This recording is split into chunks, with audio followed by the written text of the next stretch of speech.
Agora a gente vai para a argumentação. Como é que funciona a argumentação, certo? Primeiro vamos só dar uma relembrada na questão da conjunção adversativa. Num problema, a gente vai precisar usar a adversativa para fazer a separação, na verdade, não a separação, a junção da ideia positiva com a negativa. Então, a adversativa é necessária, certo? Para fazer essa ligação. Ela é responsável por unir polos de ideias de polaridades diferentes, positivas e negativas. É essa conjunção que faz esse processo. Então, mas, porém, contudo, todavia, no entanto, entretanto, por outro lado é uma expressão, mas serve também como adversidade. Então, prestem atenção nisso. Eu recomendo que vocês imprimam, coloquem essas palavrinhas, essas conjunções num lugar de estudo de vocês, para que vocês memorizem. Por quê? Se vocês colocarem mais de 2 conjunções adversativas no texto, se vocês colocarem, as bancas lá tem uma penalidade chamada contradição entre as ideias. Por quê? Porque a conjunção adversativa só cabe em 2 lugares do texto. Então, digamos, você vai para a prova com 2 conjunções adversativas, uma na mão, outra na outra. Só vai poder usar essas 2. Se você usar mais de 2, você vai ser penalizado com um critério lá chamado contradição entre as ideias. Certo? Então, o que é que você vai fazer? Você vai gastar uma adversativa na introdução, que é quando você vai dividir a problemática positiva e negativa, vai colocar uma adversativa ali, e vai colocar uma adversativa na hora que você estiver passando do D1, que é positivo, para o D2, que é negativo. Simples assim, você não vai botar mais conjunção adversativa em canto nenhum. Eita, Priscila, eu pensei que contudo fosse conclusiva e coloquei no começo da conclusão. E aí, mortal para trás. Tá errado.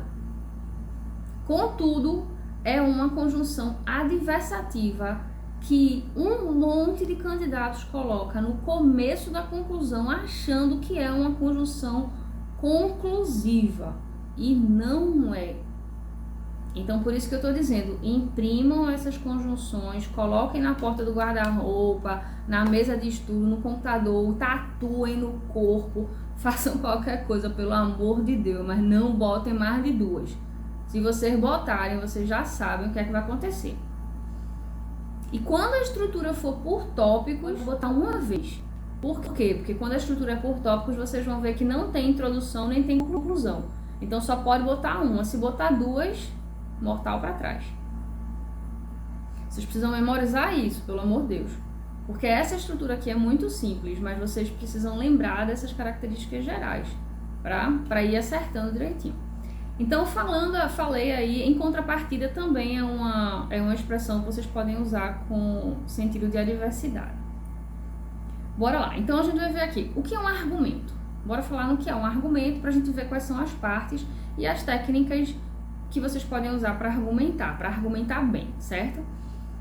Olha só, um argumento é composto, isso porque a gente já fez a introdução, tá? Botou a problemática lá, a gente vai ter que ver como é que se constrói os argumentos dentro do D1 e do D2. Então vejam qual é a forma de construir os argumentos. Então olha só, um argumento é o quê? É uma afirmativa. Essa afirmativa, ela não pode ser curta. Então esse negócio de tópico frasal, esqueçam, tá? Esqueçam o tópico frasal. Não estou dizendo que é errado, mas não é, como é que eu posso dizer assim, não é o caminho que eu ensino, certo? Então, como é que a gente vai fazer aqui? A gente vai colocar uma afirmativa na entrada de parágrafo. Como é que você vai começar o parágrafo? Artigo mais substantivo principal, e aí você vai criar uma afirmativa sobre esse substantivo e vai botar um ponto. Então, um parágrafo D1, né, o primeiro de desenvolvimento, numa estrutura padrão, como essa que a gente está vendo aqui, que tem introdução, desenvolvimento 1, 2 e conclusão. Os 2 parágrafos de desenvolvimento é o lugar onde a gente vai gastar a linha. Então, o parágrafo 1 de desenvolvimento vai ter entre 8 e 10 linhas, e o parágrafo 2 de desenvolvimento entre 8 e 10 linhas também. Como é que a gente vai começar o D1? Artigo mais a afirmativa, né? No caso, artigo mais substantivo, então vai ter a afirmativa no começo do parágrafo. Então, prestem atenção. Se vocês começarem citando a Constituição Federal, começou o parágrafo citando a Constituição Federal, tá certo? Não. Ah, mas a banca vai penalizar, Priscila? Não, a banca não vai penalizar, mas você está gastando recurso, porque o lugar de colocar a citação da Constituição Federal não é no começo do parágrafo. Você vai ver aqui, certo? E por isso que a gente está falando aqui, esse bloquinho, nesse bloquinho a gente vai ver regras e técnicas de argumentação. Então, esse é o posicionamento ideal. Primeiro, argumento, que é uma afirmativa. Depois do argumento, você justifica. O que é justificar? É responder por quê ou para quê daquilo que você falou na justificativa, ou no argumento. A justificativa é um porquê ou um para quê da afirmativa. Aí, por que a justificativa deve ficar logo depois do argumento? Porque ela é a mais fraca, ela é a mais fácil de fazer. Então, ela pontua menos. Aí, depois que você coloca o argumento, coloca a justificativa, aí você vai vir para quê? Para o exemplo. O exemplo, ele é ilustrativo, ele é uma palavra-chave, ele é uma enumeração de palavras-chave. A gente vai ver isso lá nas aulas da gente de coesão e coerência, que eu vou mostrar para vocês exemplos. Então, exemplo é... Mas aqui a gente vai ver um exemplo também nesse bloco. Exemplo é enumeração de palavra-chave, não é para a gente contar um caso. Contar um caso não pontua, tá? Então, aí vocês vão colocar o exemplo mostra que nós temos repertório, mostra que nós estamos antenados com a atualidade daquele tema, por isso que pontua mais do que a justificativa. E depois do exemplo, a gente vai trazer a comprovação, que é a comprovação da lei. A maior parte dos temas, turma, confia em mim, dá abertura para vocês usarem as leis. Então, se concentrem nisso, legislação, tá? Vocês sempre estão estudando legislação para fazer a prova, então já vão pensando os temas de acordo com as comprovações de lei. As legislações é que compõem as comprovações, que é a terceira parte acessória de um parágrafo. Então, como é que a gente monta um parágrafo? A gente monta com argumento, ou seja, afirmativa, mais justificativa, mais exemplo, mais comprovação. Aí você vai fazer um parágrafo perfeito. Fez isso aí no D1, a gente vai para o D2. O D2 já vai repetir a mesma estrutura, só que falando do aspecto negativo. Só do aspecto negativo, que é o contraditório. Tá? E a conclusão. Na conclusão, a gente vai deduzir algo daquilo que a gente disse, vai colocar um marcador conclusivo no início, como a gente falou no bloco anterior, e depois vai apontar as soluções. Bora ver então como é que isso aqui acontece na prática, tá? Então, vamos ver um argumento, só afirmativa para esse tema que a gente acabou de ver. Ó, o equilíbrio entre os povos é alcançado, começou com artigo e substantivo, ó, o equilíbrio. O equilíbrio entre os povos é alcançado quando os valores cultuados pelas pessoas que compõem a sociedade atendem a uma noção de justiça compartilhada por todos. Então, isso aí é só a afirmativa de entrada de parágrafo para inserir o tema, para a gente entender sobre o que é que a gente vai falar. Então, quais são as palavras-chave desse primeiro parágrafo? Equilíbrio, valores e justiça. São as três palavras que sustentam o nosso argumento inicial do D1, que é o argumento positivo. Aí a gente vai agora para a justificativa. Então, o porquê ou para que disso? É por adotarem princípios semelhantes que diversos países se unem em acordos internacionais que contribuem para colocar em prática determinada visão relacionada ao bem comum. Então, olhem só, aqui a gente já fez o quê? Uma justificativa daquilo, a gente respondeu o porquê, tá? Por quê? E aí aqui, ó, quais são as palavras-chave, palavras e expressões-chave dessa nossa justificativa, né? Que é um termo acessório da afirmativa que a gente começou o parágrafo. Princípios, que retoma valores, né? Diversos países, que retoma o senso de justiça do parágrafo do período anterior, e acordos, esses acordos internacionais que faz a ligação com países, tá? Então aqui são palavras, expressões-chave que constitui essa justificativa da gente.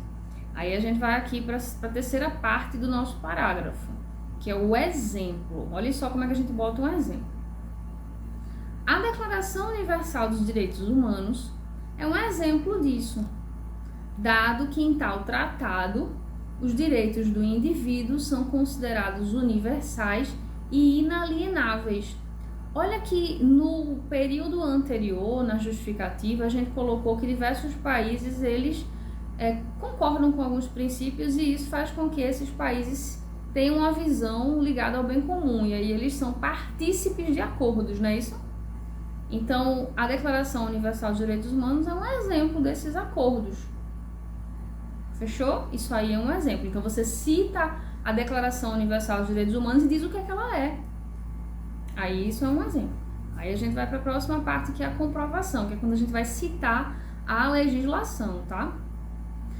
A Constituição Federal de 1988, em seu artigo 5º, dispõe sobre igualdade e justiça, ideais apoiados diretamente pela noção de equidade, isto é, a moderação no julgamento e adaptação da regra a cada situação.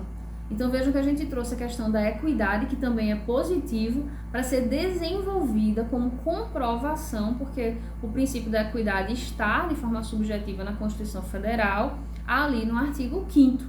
Então a gente trouxe o artigo 5º e explicou o que significa a equidade, a noção de equidade. Então isso aí não basta só a gente citar, a gente tem que citar e explicar, né? Comentar, fazer um comentáriozinho sobre aquilo. Então isso aqui é uma comprovação e a força da comprovação é maior do que qualquer uma das partes do parágrafo.